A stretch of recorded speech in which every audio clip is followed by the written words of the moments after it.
All right, what is up? We want to go over like the pre-workout nutrition because I think that's been a big game changer for me of late. You know, you're always concerned about the post-workout nutrition, which is obviously super important, but the pre-workout, kind of hammering that and the intra-workout is a massive game changer. Like, you know, if you think about it, it's like, okay, if the workout's the main thing, then why would we not do what's the best possible to fuel that? You know, you're thinking about the food after, which is great. Obviously, you want to recover from it, but what's going to fuel it? So, I try not to overcomplicate it. It's really simple. Like pre-workout, you want carbs, you want minimal fats, and I like having some protein too, just because I usually eat 4 meals a day, and usually my pre-workout meal is a full meal. So I also want to get like 40 to 50 grams of protein just to have it. But sometimes I have this meal, like it's been 4 hours, so that's why I want a full meal. But say I would have had breakfast and maybe I work out 2 hours after that, I would just have the carbs portion and then the protein portion after. But today we're gonna have a full meal, and it's gonna consist of a couple good ingredients. So first off, we got this Elevate. This is actually new. I just got this past week, cream of rice. My gym was selling it. I've seen a lot on Instagram, so I wanted to try it.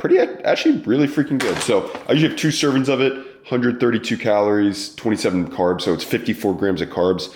It's freaking delicious, as I show once I cook it up. So that's been a good go-to carb source, quick carbs. And then a banana. Fruits are great. Obviously, they're quick carbs. A nice banana there. It's like another 20 grams of carbs. And then I'll throw some honey on my yogurt right here. So I end up in total with all this is about 100 grams of carbs. And then for my protein source, I either have a protein shake, but I love, love, love Greek yogurt. And this is by far my favorite Greek yogurt ever. The Chobani with the 2% milk. So it has 3 grams of fat.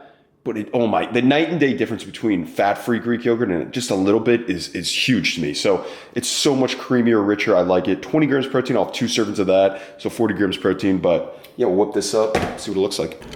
All right, to break down the meal real quick, it's pre-workout meal, cream rice done, is 678 calories, 47 protein, 107 carb, 8 fat. So this is probably a bigger pre-workout meal because I'll probably train within the next hour, hour and a half. But again, I haven't eaten for 4 hours. Like this is my second meal of the day, so I want to make sure I get 40 to 50 grams of protein. My goal is 200 grams of protein a day, so get at least 40 should be good for the day. And then this is where I have most of my carbs. You know, I try to get like 3 to 350 grams of carbs. So got 100 right here. I think I had this morning like 75, so a good amount so far. And then I'll have some carbs as I train, which I'll show. But been a good workout meal.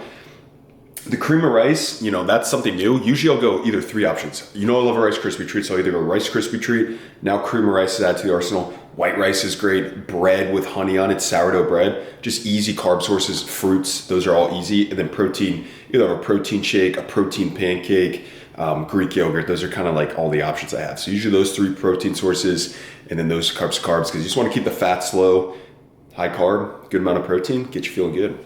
All right. Here's the final end product. So we got the cream rice right here, 2 servings worth, and then we got 2 servings of Greek yogurt with a little bit of honey. This is actually kind of a good combo. It reminds me of like almost like an ice cream brownie. Obviously, it's nowhere close to real ice cream and a real brownie, but one can imagine, and it kind of satisfies that sweet tooth. Now I'm not gonna sit here and be like, this is indistinguishable of it. You could have this. It does.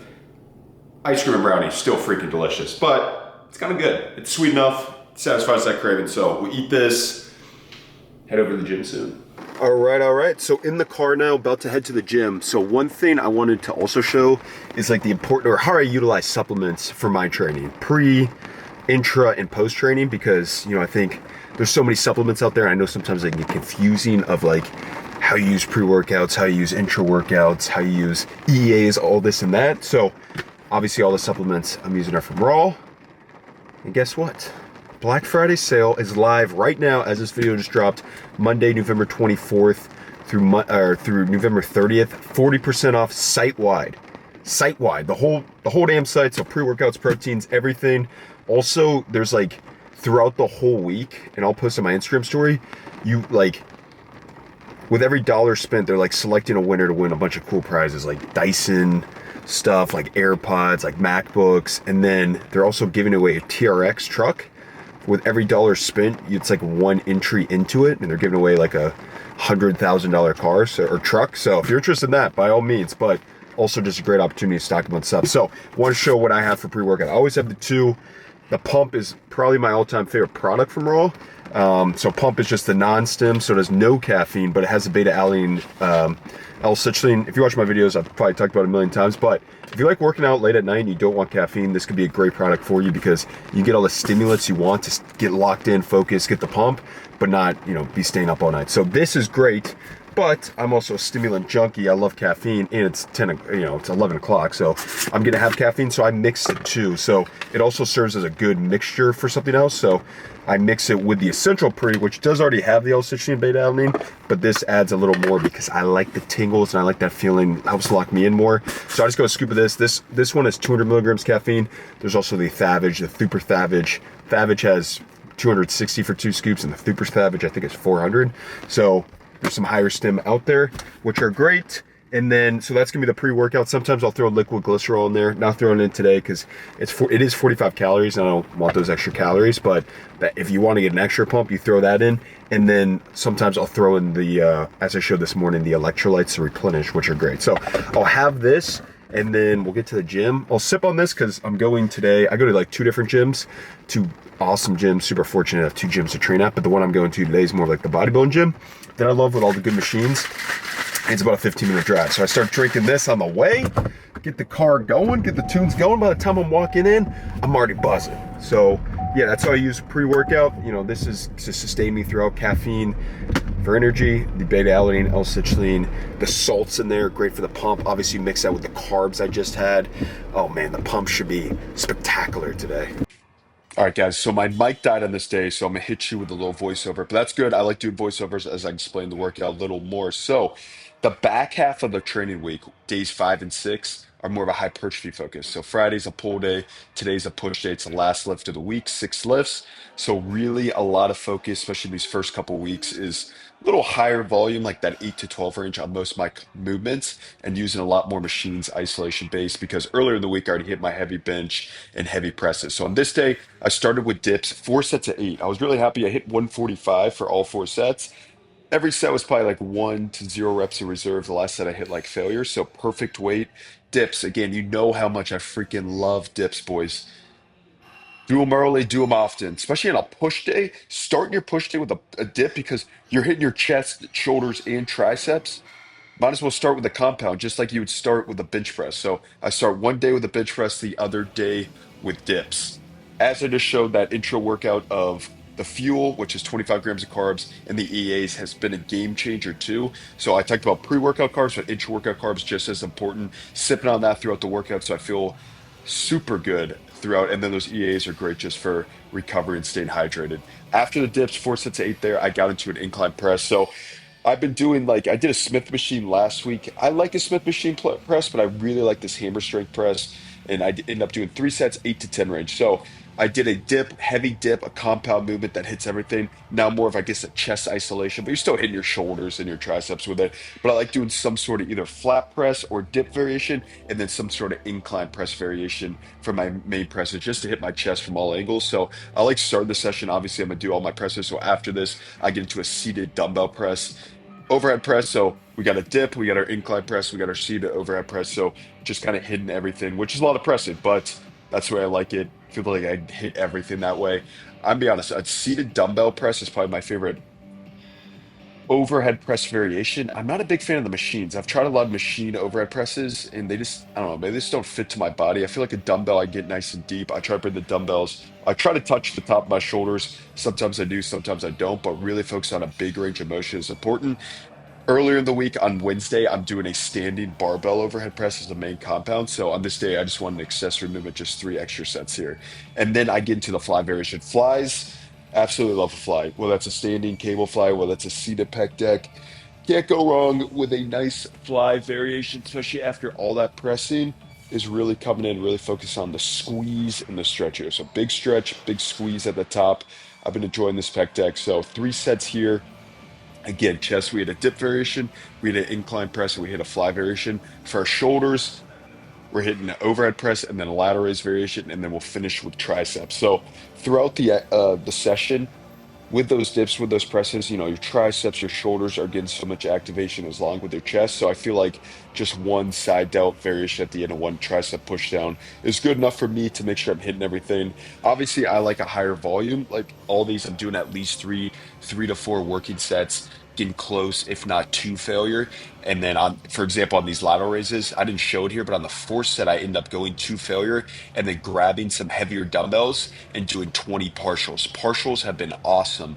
A great thing I've been adding on lateral raises where you're just at the bottom swinging a little bit. It definitely burns your shoulders. Definitely recommend throwing those in. And again, finish with tricep pushdowns. Probably my favorite tricep movement. Can move some weight, but I felt it so much in my triceps this day. And I think I was just really focusing on pushing and keeping it nice and controlled on the way down. Finish this day with just some cardio. End up doing 35 minutes of incline walking. As I'm cutting right now, I'm trying to do this 3 to 4 times a week. Nothing crazy, but keeping my heart rate like around 130, 140, and trying to burn some extra calories. Back from the gym, post-workout meal time. So I was there for quite a bit because then ended up talking to my buddy after. It's now, what time is it, like 3:15. So when I eat that last meal, like 11, no, 10, 5 hours ago. So pretty hungry, but I will say that pre-workout meal, I was so that was a great lift, great pump, felt great from start to finish, felt strong, and then I did my cardio right after. Usually I separate my cardio or lift and then do cardio later in the day, but it's a Saturday, so it's like I don't want to have to go back to the gym, so I can just go 2 sessions back to back. So I did 35 minutes of cardio right there. Post-workout meal, you know, if I were using supplements, a lot of the times I would just have a shake. So 2 scoops of the isolate protein, the snickerdoodle. I'm gonna be honest, I've never had a snickerdoodle cookie, as funny as that is, because I know they're pretty popular. So I actually didn't know what a snickerdoodle tastes like. It might be my favorite protein I've ever had. It tastes so good. Maybe it's because of the holidays and it just feels like the holidays. It tastes like the holidays, so I like it. But usually I go 2 scoops of that. I might have that later today, but because it's been like 5 hours since I've eaten, I want to have like a real meal. So stopped by, picked up some salmon, and I had a little appetizer right here, some soup. It was like a turkey and wild rice soup. Pretty good. It's like 180 calories. I've had it before. It's like a small little cup, but I think it's just turkey, some veggie, and the rice in there. And now I'm gonna have, right here, we got some salmon. So I got 8 ounces of this paleo salmon. And then I got 3 tortillas heating up. Take them out right here. The tortillas I get, La Tortilla Factory. 110 calories per tortilla, which I really like. So I'm gonna have that, pretty basic. I'm just gonna throw the salmon on here, and then I'll throw a little bit of the siete. This is really good. I mean, 10 calories per teaspoon, but it's creamy, it's nice, so I'll throw this on top. Usually I'll throw like a pico de gallo on there and like cabbage, and I actually have that, but I'm not feeling that today. I kind of just want the salmon with this, so not a lot of veggie on this, which that would be a good volume hack, but we'll see what this looks like. All right, so that's what it looks like. Doesn't look too good, but it does taste really good. Salmon, the siete sauce, 18 grams, 8 ounces of salmon, then 3 tortillas. So it's about 3 o'clock. Eat this now. This all, like, with the soup included, it's a pretty big meal, like 900 calories, 30 fat, a lot of protein, 70 grams protein, which is good. Obviously, post-workout, I mean, I think everyone knows. You want protein post-workout. But you also want carbs. So 74 grams of carbs here as well. So, you know, eating around training, pre-training carbs, a little bit of protein, minimal fats, intra-training, just fast digesting carbs, post-training, carbs and protein, you know. Keep it simple, keep it basic. Obviously, you can use supplements. That's what I use a lot of. I don't usually use the protein, but gonna have this meal now, and we'll see what we get up to later.